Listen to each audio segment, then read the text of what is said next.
Get your thoughts in a moment, Jay. How we're going to go to a shout out from our sponsors, and when we return, game number 2. The 2017 Heroes Global Championship Finals are brought to you in part by Republic of Gamers, Intel, T-Mobile, and NVIDIA.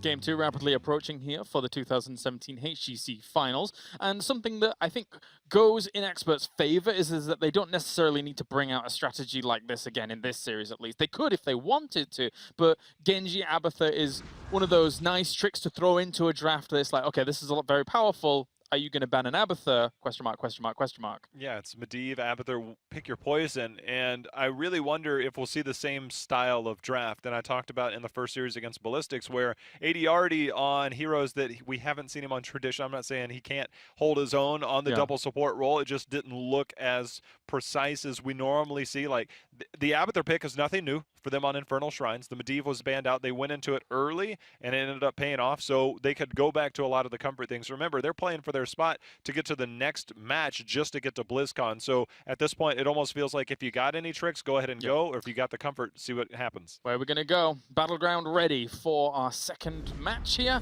and it will be Tomb of the Spider Queen by Team Expert. But I remember that you guys didn't even mind this for Soul Torturers either. Yeah, this is a map we were talking about as being really exciting to potentially see in this best of 3 because both teams seem to do really well on it. I think Team Expert plays a little bit more technically, and Soul Torturers just kind of aggroes the map. And obviously that doesn't mean that Team Expert's not aggressive, it's just a little bit more technical of a style from them.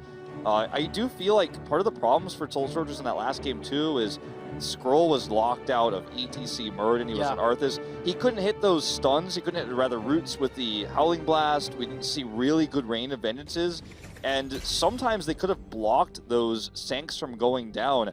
That's what I'm worried about for this team is if Expert takes the tank line again, puts Bad Benny on the Muradin, removes the ETC. Yeah. I'm worried for Soul Torturers. One game away from elimination are Soul Torturers, and they start things off how every team has started off against Team Expert. To add on to that point that Wolf was bringing up here, I think Expert has identified that Skrull will struggle if he's not on that ETC. You know, back at the older Eastern Clash that we had them in, it was more pick tanks that we saw. Stitches, a Nubrak, and on that Arthas, I'll straight up say it, he didn't play that tank well at all. There were too many moments where God Dog was in trouble, and before Skrull even responded back to help out God Dog, he was already dead. Yeah. He was gone. He would come back to the fight. It's like, oh, well, I guess I'm here holding my E button. And that is not okay. If you're playing a defensive tank, you need to be in a spot where you are able to, A, handle your opponents that's coming at you, Bad Benny, and then 2, you can save your carry. I think banning the ETC here again is a very wise choice. I think they're thinking a step ahead potentially right now, burning down this time bank. But if they give Soul Torturers the ETC, it's a very strong tool on this map as well, specifically because the distance between lanes is very short, can be very aggressive. And let's see if Soul Torturers grabs the Muradin now, because, you know, that's the next go-to here for this team.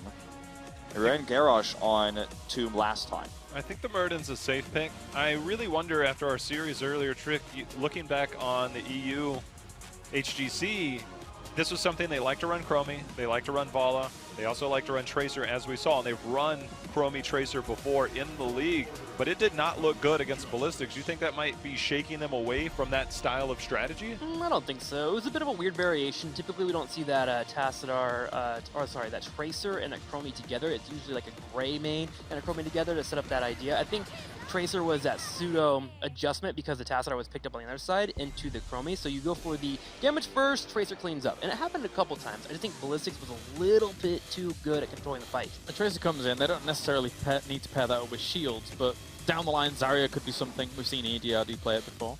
Yeah, against Ballistics when they grabbed the Tracer early, it was with a Uther Malfurion. They generally always do, yeah. With the Chromie, right? It was not, you know, very different from what we see right now. It was on the same map, Tomb of the Spider Queen.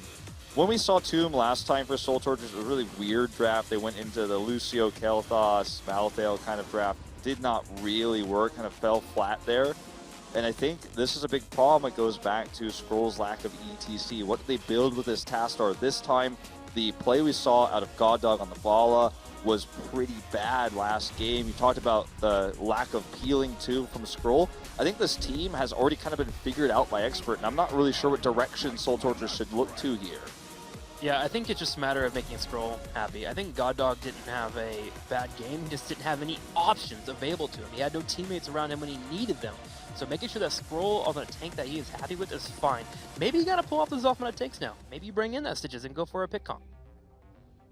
Yeah, tough to do with the Greymane chosen as the DPS, no offering of follow-up CC, so I think Stitches might be off the table. You know, there's no Uther here. There's Garrosh is banned. Garrosh was the last warrior that was played from Soul Torturers when we saw them in the match you were alluding to earlier.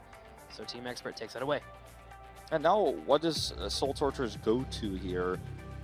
I mean, the Morales ban something we'd see in Korea all the time when Chassidar is not available for the Tracer. This is not a crazy one, but you have Arthas left, not strong as a Tracer. You can't hit your Howling Blast against a Genji. Are you really going to hit them against this Tracer? I think the answer is very unlikely.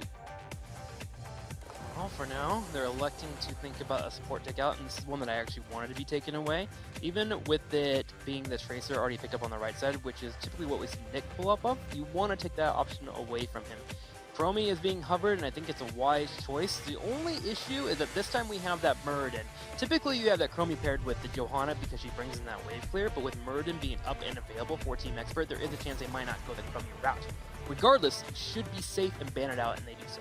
And it gives you a bit easier target. We saw it with the Johanna earlier, and you can kind of get that condemn into a Chromie bomb, but generally now, especially with heavy impact, you got that double stun early. Your kill potential is a little bit higher. The question for me now is going to be for Expert, will we see the Mage style? You know, the Vala is kind of the backup option, but a Vala Tracer might not work too well since there's no tank on the other side, could lead into a Johanna blind style. So we've seen some Kael'thas in the past, Gul'dan quite some time ago. I wonder if they, obviously they need to have some wave clear. I wonder if they might go Mage style here unless they feel comfortable going into the Vala. I feel that's pretty much what we're going to be looking at in terms of wave clear and their main damage dealer. I want to ask you, Trixler, I talked to Claris about this a little bit earlier when we cast Expert against Ballistics.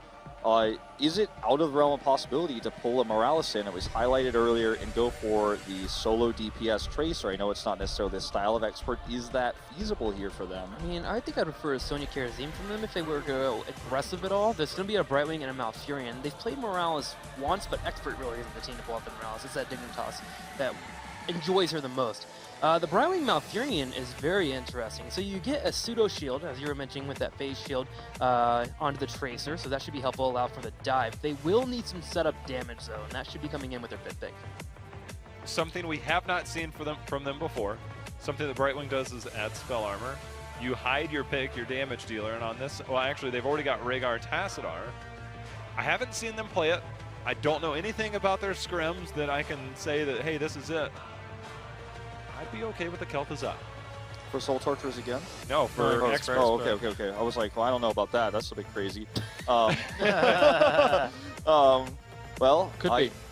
I don't know where you go here for tanks, though. Like, where do you go Johanna, here? keep it safe.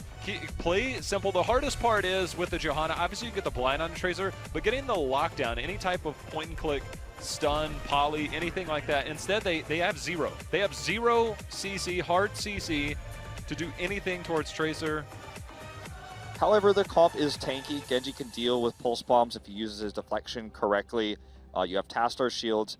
We said there were a lot of ifs, though, last time for Soul Torturers. Can they stun the Genji? Can they stop this DPS? If they hit these things correctly, they can, but the execution was so poor. I don't have faith this time with this draft for Soul Torturers. Are you guys still thinking that Kael'thas is the last pick here? I feel Mage style. Mage style for wave clear unless they just resort back to a Vala. This is Nick's hero. Yeah. I think you just go Sonya, and you just run them over with the single Give Tracer. Nick Tracer. It's very rare that happens, though. Sonya Tracer, both of them on Expert. Sonya, Tracer, Muradin, Brightwing, Malfurion. Yeah. Doesn't seem that odd to me. Put me on the side that It's I do not comfort. like solo damage dealer Tracer, not just because it's tough to get kills, but simply the fact that defending Webweaver waves with this composition is not terrible with the Malfurion in that composition, but it's not great by any means. Let's see. Tychus! Whoa! Okay. I guess this is to help burn down the Tyrael front line and to allow Tracer to do what she does best once that happens. First Tychus of the tournament. Yeah. Good wave clear as well. Very important for the map. Yeah, it looks like the Tychus is also going to be one of those bolsters to help push with the Web Weaver, right? You move into Odin form, break down those forts. You have siege potential from way far out in range, which is really nice. You also have the protection, as you said, the Odin. The Odin also provides armor. He also has Neosteel Coating at 13, so if you need that against a diving style Genji to try and deal with some of that burst damage, Malfurion doesn't provide burst healing.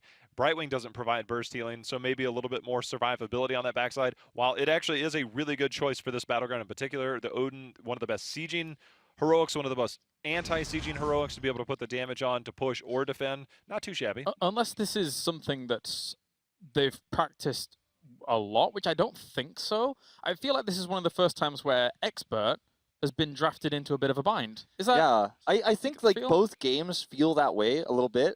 Both drafts, I should say. But the first game, their execution was so much better, it didn't necessarily matter. In this game, it might come down to that.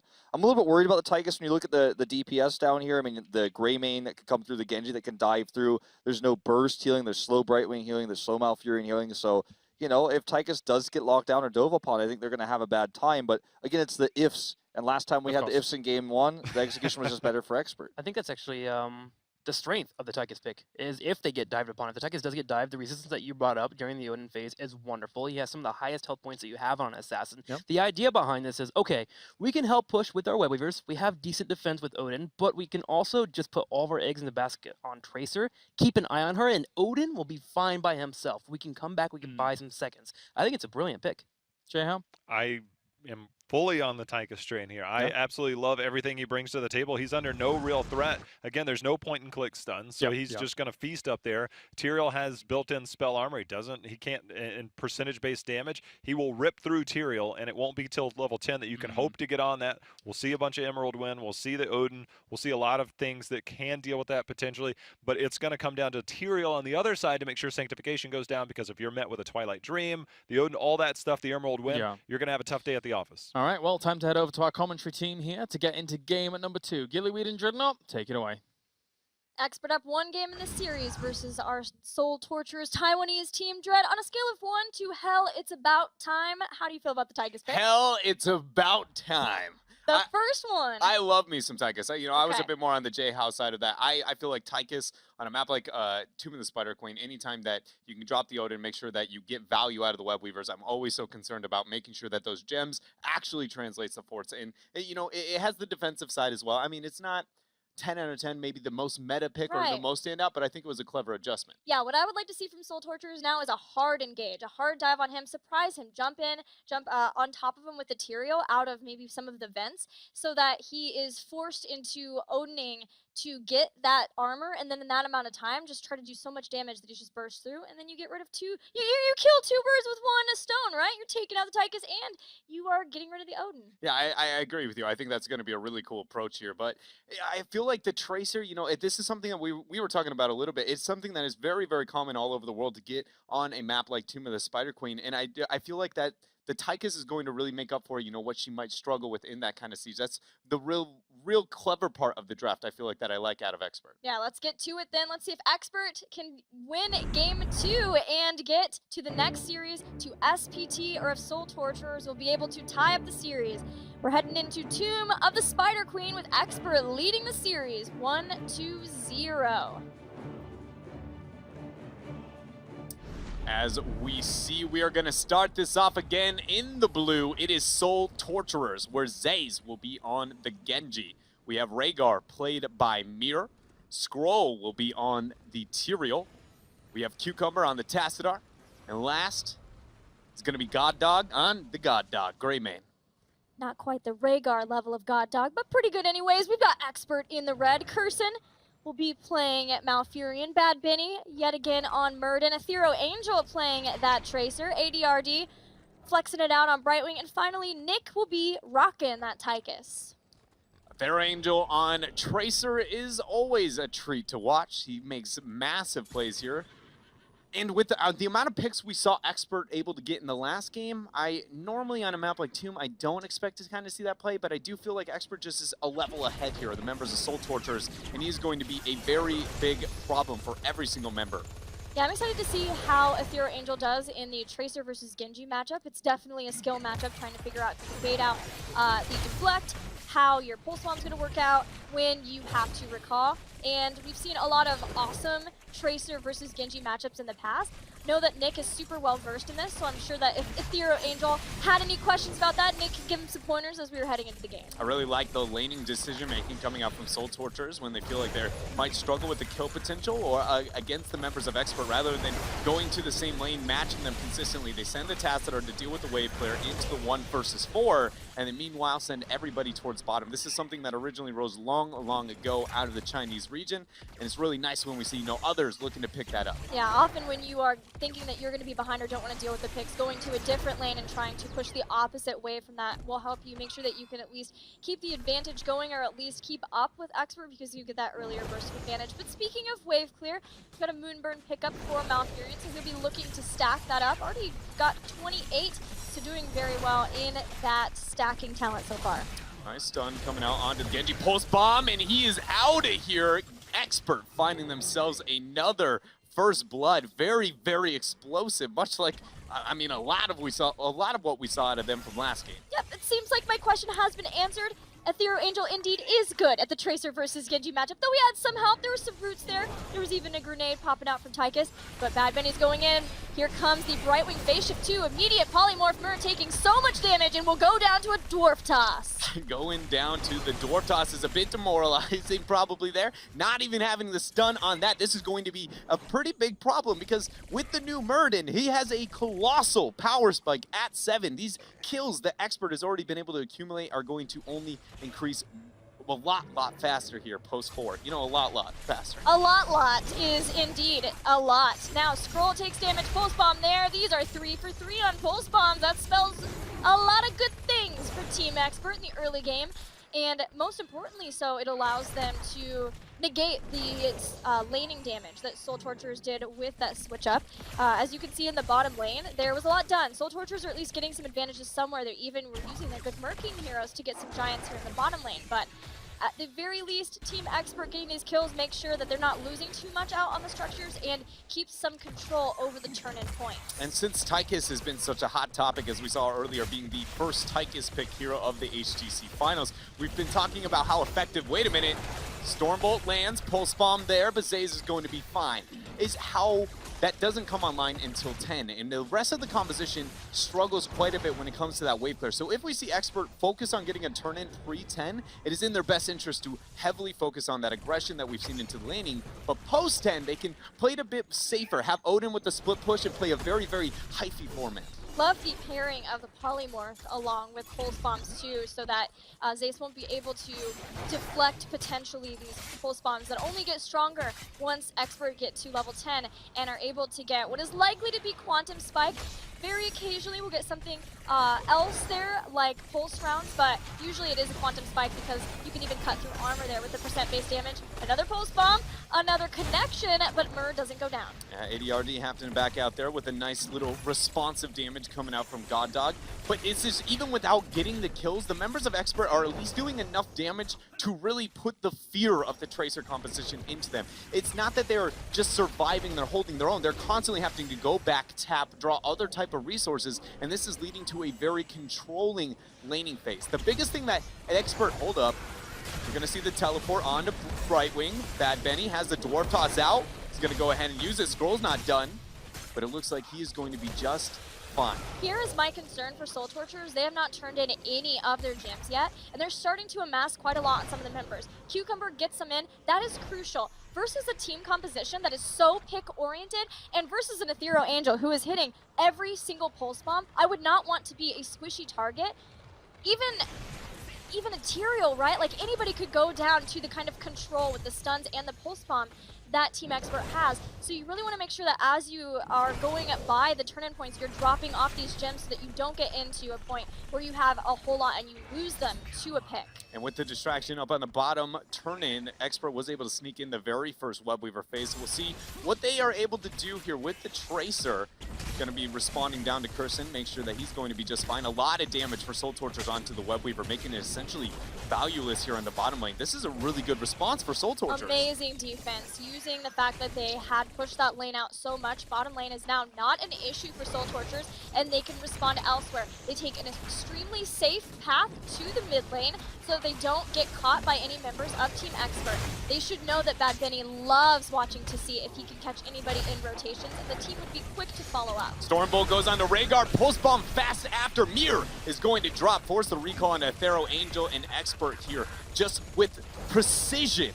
Just immediately getting the one shot into any target that Stormbolt lands on. Yeah, they are surgeons right now with the composition that they are running and the way that they're able to get these kills, 4 kills to the 0 of Soul Torturers. But at least ST did pick up the gems that were dropped. The problem now, though, is the problem that so many teams in Europe face on Tomb of the Spider Queen, and that's the double turn and phase with heroic abilities. But Expert still needs some gems for that, and that gets some time for Soul Torturers to try to catch back up. And there very much is a huge momentum swing for Soul Torturers if they keep going at this pace, but the experience doesn't go farther behind than they already are. Just by the fact that they haven't lost that many gems, they are rounding what could be a double turn in play. And unlike the composition of Expert, they do have significant siege on their own. They can really make huge plays. They just have to avoid a Thero Angel.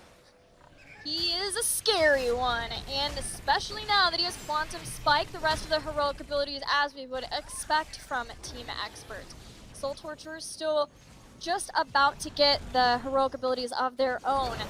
That will help them out a lot, but Team Expert getting the Mercenary Camp control, trying to get the lanes pushed in a better way, so if they do get a second turn in after this, they can get a lot more done with it. A lot of damage there for Zaze, making the members of Expert at least second guess their positioning as they lock in those heroics. What do we see? Sanctification is go for the throw, understandably so, with the dive composition that they have composed.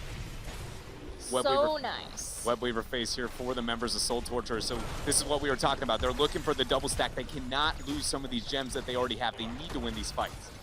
Yeah, they don't want to lose gems, and that may make them play passive, but they need to make sure they're also getting something done with this Web Weaver phase. At least equalize out the lanes, get them pushed in, and get set up so that they have the control over the turn-in point so that they can get the combo of the secondary turn-in. It's a slippery slope for Soul Torturers. They would like to play safely, that is how they play, but they also are down 1 game in this best of 3. If they lose this game, they are eliminated from the HGC Finals. And already with the Tassadar rotation there for Cucumber on the bottom, I'm concerned that they are playing this Web Weaver phase a bit too passive. They are a dive composition, yes, a death ball composition, and they are willing to split with their very first Web Weaver phase. If they do so with the secondary, if they are able to get that immediately after, I just feel like it is a colossal waste of gems for the member of Soul Torturers. They're getting aggressive scroll throughout the El Druin and dove in with Zace, but Expert just completely sidestepped it. Twilight Dream is using, maybe not to the effect of the members of Expert 1. It's going to lead to them backing out. The Web Weaver phase was dealt with rather effectively. Mainly Soul Torturers not getting as much out of that as they wanted, but it did draw out a Twilight Dream. Yeah, a whole lot of things happened, but not a lot of whole things happened from that. Soul Torturers, though, still trying to keep the wave pushed so that they can back off and get the turn, and they have more than enough gems necessary to get that. But you can even see having a turn-in phase and still being behind your opponents in experience is just not ideal for a team. And this is a very interesting kind of problem that Soul Torturers has to answer here. With the Web Weaver phase being turned or attempted on both sides, is losing Sanctification versus the Twilight Dream a winning trade for them? And I feel like with the dive composition, if they can blow up ADRD, the answer to that is yes. But if Emerald Wind goes off, they're going to be wishing that they had themselves that nice invulnerability. Almost 13 for Team Expert. Soul Torturers choosing to hang around in the middle, which does show that they want to go for the fight right now. Dragonblade has been popped. He is going in as Zace, but the members of Expert are able to retreat back, and now they do what they would like to do, but God Dog goes for the throw and are rewarded with a kill on Tychus. He goes back in on a Thero. Zaze gets the follow-up, and they end up getting the kill. The gems now is going to force Bad Benny to Dwarf Toss and make sure he can secure those, but this leads to Soul Torturers' response to an immediate turn-in attempt. This is the moment where they really can swing this game into their favor. What I was saying when Expert would do what they like to do, which is get back and then re-engage. They are famous for doing that. That's That's why Bad Benny for a long time was playing and rocking so much with his Anu Barak, is because they can retreat, regroup, and then capitalize on a lot of these heroic abilities being used. But God Dog saved the day there, getting the first kill. And now Soul Torturers are in a fantastic position as long as they can make these Web Weavers mean something to them, get some structures taken down. And you gotta love the communication of that skirmish. After God Dog gets the first kill, Mir's just like, I can drop the Ancestral if you want to go in, try and risk that play. Zays with the follow-up. This was just amazing synergy from these members, but has got to continue here. Bad Benny goes in. Nice cleanse force there from Mir and the Sanctification. A little bit suboptimal here, but it's just fine for now. Here we see Expert going with that Odin. They're going to push all the members of Soul Torturers back. Yeah, maybe just a little too hasty on using both cleanse and Sanctification for Soul Torturers. That has been a common problem for a lot of these teams trying to run these double support-ish type strategies. Obviously, Tyrael is a warrior, but Sanctification works that enabling sort of way. The Web Weaver's down half of the mid fort as Bad Benny dives forward. Nobody in the bottom, but Brightwing defending versus that. That may be at least one fort down for Soul Torturers, but because those were used and Expert were able to bolster up and get aggressive, you're still not going to be able to open up the map completely. Yeah, we sit in a situation where after 2 Web Weaver phase, Soul Torturers can only claim one fort for themselves, and that is not necessarily what you want to be able to say whenever you're playing on Tomb of the Spider Queen. There are 72 gems available for Expert to try and get a turn-in. No Talontier lead or anything of the like for a long while, so we're going to have an even skirmish over this turn-in point. That's for God Dog. Zace goes in a Swift Strike. No Sanctification for 30 seconds now. That might be a point for Team Expert to abuse, but Expert also playing fairly safely, knowing that Tychus is a prime target for a dive because he doesn't have Odin for another 20 seconds. But Zays, every time you watch him use any of those cooldowns, and just watch Bad Benny's posturing consistently. He's trying to find for any one of the backliners to overstep a little bit too much, get that follow-up Dwarf Toss, and make sure that Ethereal Angel is going to be primed and ready for the fight. They back out, look for the Knights here, but it really is Team Expert is timing their next strike more than anything here. The Soul Torturers have to be responsive because they don't have a major objective to be able to pick up. There is no opportunity to get these gems in the turn-in. So we're just really figuring out, when does Expert think it is most optimal for them to force this turn-in? Expert got the Bruisers faster. Now seeing that Soul Torturers have gotten their Bruisers, they're just trying to push out the lanes. They didn't get overly aggressive. They didn't immediately go to a turn-in point, but ideally they would like to, knowing that they got the Bruisers first and can kind of push this wave out. Turning in the gems before they fight is always nice, because then you're not so worried. But Bad Benny also has a ton. Look, they found Tassadar though, but a cleanse and a dimensional shift. He is A-okay from the Pulse Bomb. Soul Torturers should be looking to try and force a fight, or at least pressure up into the mid-fort, knowing that the Pulse Bomb went down for a couple of seconds here. I guess he has found himself already back up to 50%. Ethereal Angel showing why he is known as a very, very scary Tracer. But Expert has those 93 gems. They do not want to lose them. Imagine a world where Soul Torturers full wipes that, all of that work ethic that we've seen over the past few minutes just wasted on this battlefield.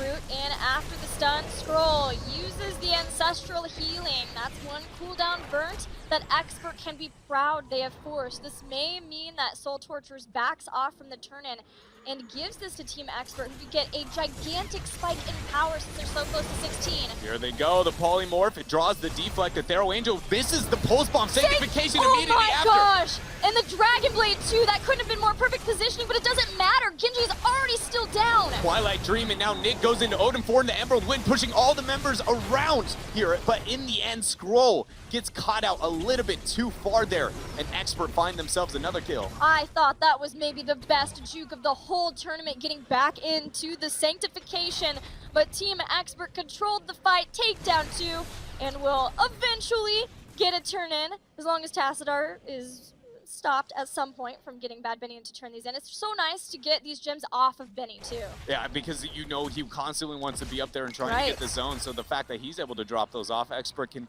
breathe a little bit easier. God Dog has to tread lightly there. Nice little juke kind of between the two.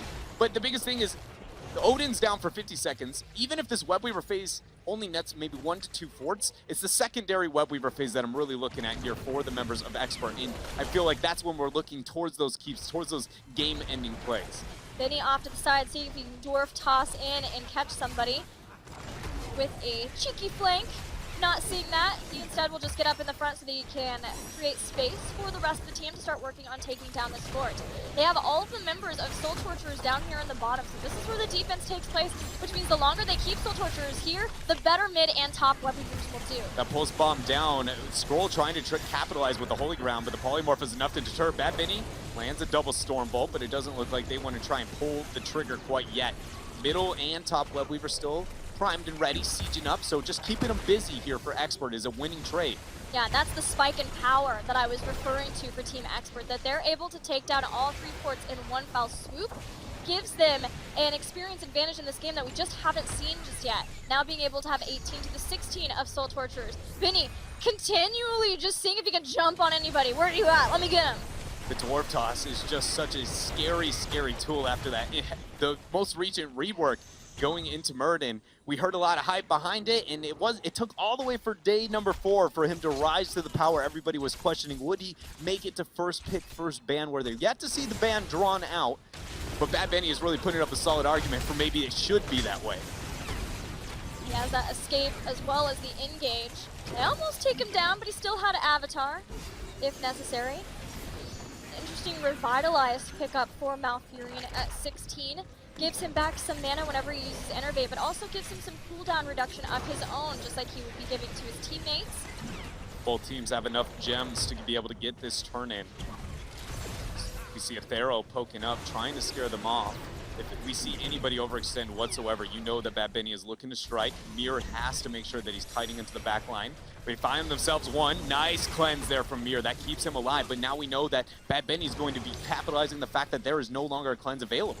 Yeah, and that was a capitalizing for Expert too, that they forced Soul Torturers so far up toward the top turn-in. Soul Torturers wondering if they could get back into position to guard the bottom, or if they would just have to go to the top, and that's just enough time for Team Expert to make sure that they can get a secondary turn-in. And this hurts Soul Torturers a lot. They were already falling behind in experience because they lost all of their forts. The waves are still pushed up really well, so they're going to all hit at a really bad spot. It's the waves and where they're postured mixed with how close to the 20 brink, and again, that Odin is now available. We have yet to see what it can make happen when a Web Weaver phase is going to be backed out. They prime that top lane enough. I expect a boss immediately after for the members of Expert, but there's the Odin.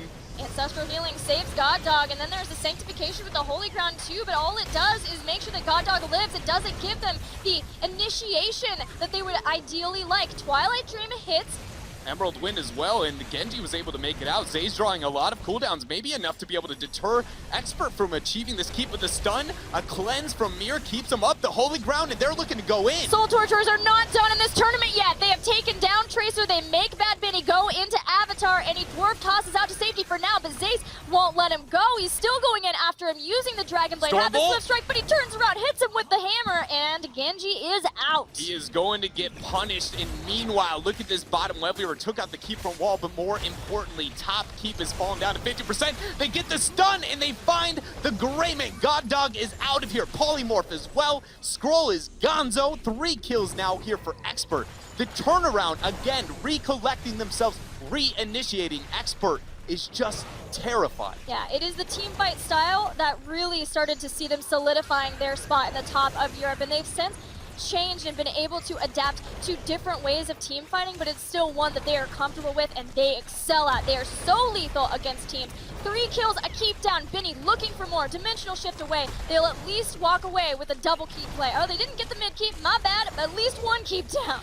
You know Bad Benny is terrifying when just 1 Dwarf Toss can force a dimensional shift on a full HP Tassadar. It's just nope, right on out of that situation. Nothing to do with that. Okay, so now that it's all said and done, we've had a lot of action, a lot of fireworks. Where do we find ourselves? Soul Torturers, that level, that obviously is a big problem here, but at least they do have near enough gems for the Web Weaver phase. I think the biggest problem here is the fact that so does Expert, already dropping off those 36, 11 in hand, and the boss is a big question mark for both these teams. Yeah, that is why Soul Torturers are putting Tassadar in the top lane, they're pushing that top lane. They're going to check in on this. 3 even going to go for it. Just a pure sneak, but they were clearing out that wave. Yeah, oh my goodness, they're going to be able to get this. Wait a minute, Bad Benny might be able to scout it out, but it feels too little too late. Emerald Wind might be a decision-making, but if he's Sanctification too early and the Holy Ground, they can make this play. There was no force wall there. He puts the Holy Ground on the point. The boss But the easily over to Soul Torturers, but the fight is terrifying.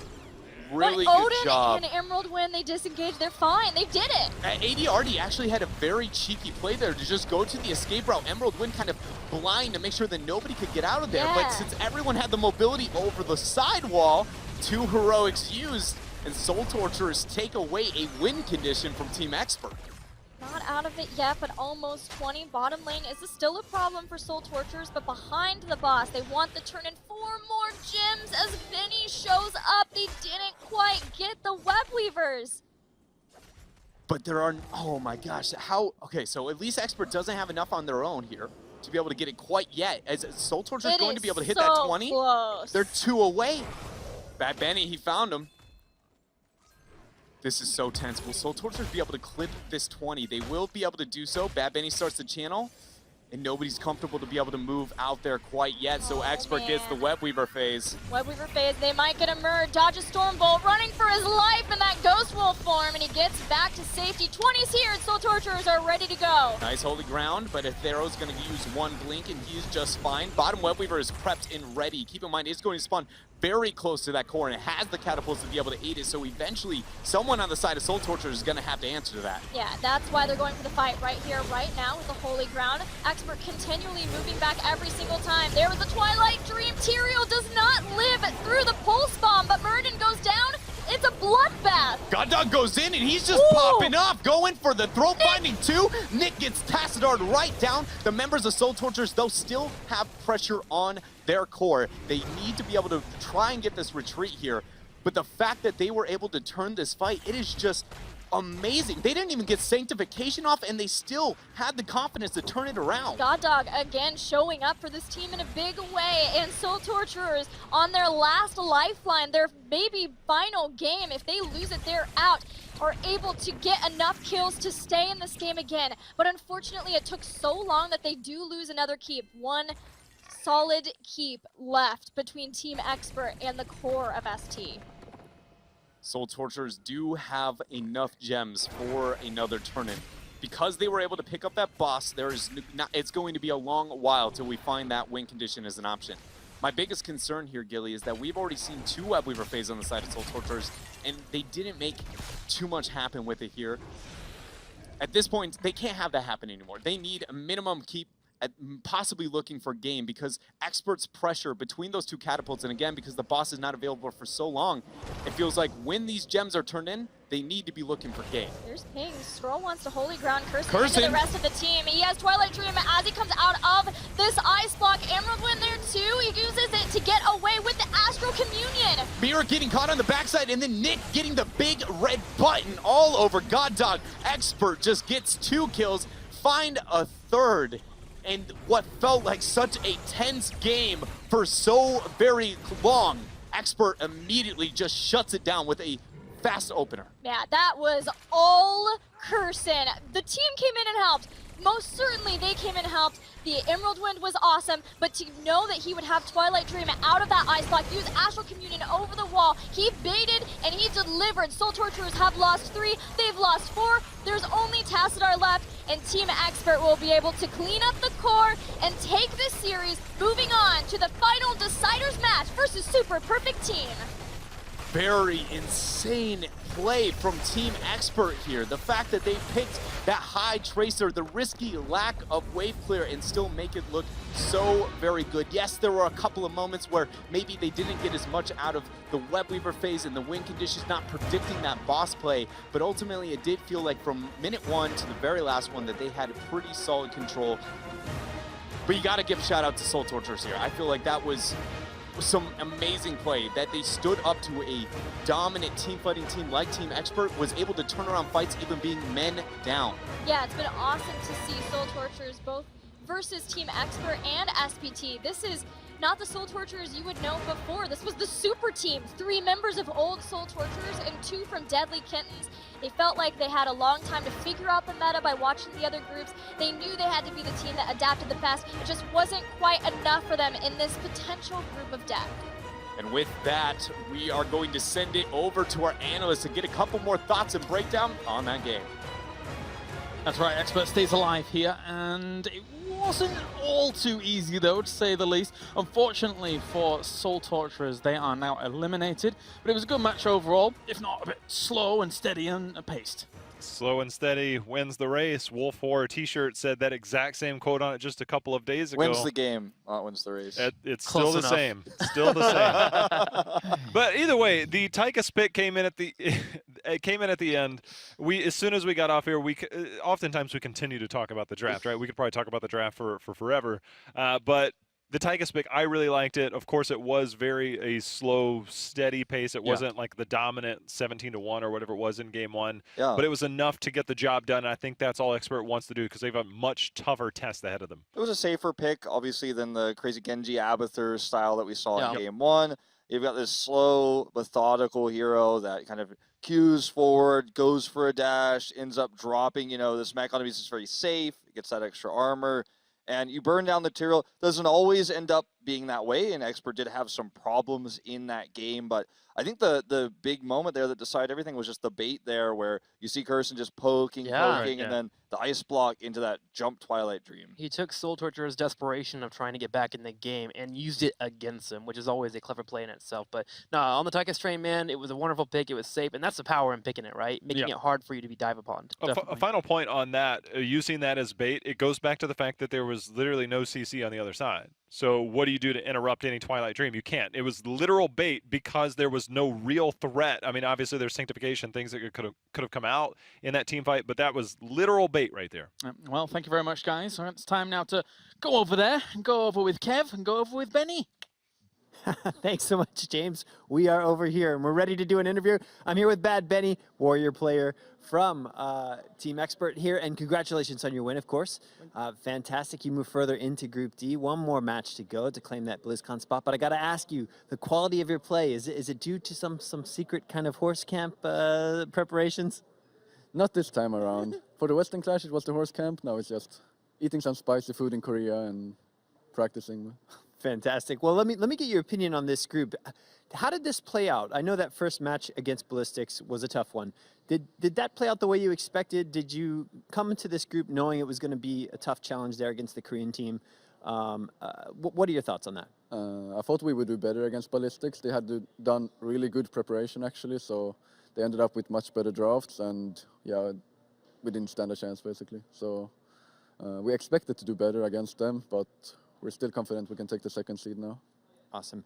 Well, one more match to go. Super perfect team from China. How are you feeling about that matchup? Is there any particular approach you plan to take in that? You've seen some games out of them already. How are you feeling? I'm a bit nervous. They look like we didn't think they would be able to be that close to Ballistics, because they still put up quite a fight, I think. But I think we can win it.